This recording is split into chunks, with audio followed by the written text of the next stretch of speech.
It's awful. It's terrible. I don't recommend it. They're a nightmare. They don't do anything that you want them to do. But then occasionally they do things like that. You know, the overhead shot where Jay gets into bed next to Emily and the cat like curls around and like sleeps between the two of them.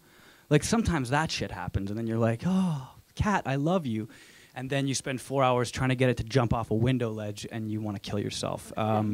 They're very difficult to work with.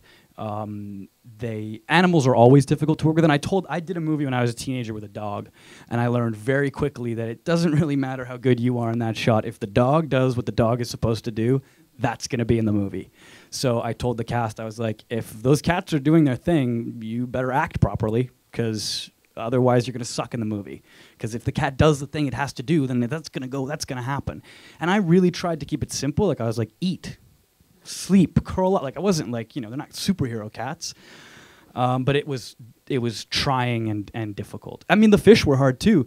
The cannibal fish got depressed. We had to bring in a fish therapist at one point. I'm not kidding you. We had to bring in somebody to talk to the fish, a fish whisperer, because the fish was at the bottom of his tank and he wouldn't eat and he wouldn't swim. And he's the cannibal fish. Anyway, we gave him some friends and he got better. And he killed one of them and that made him happy.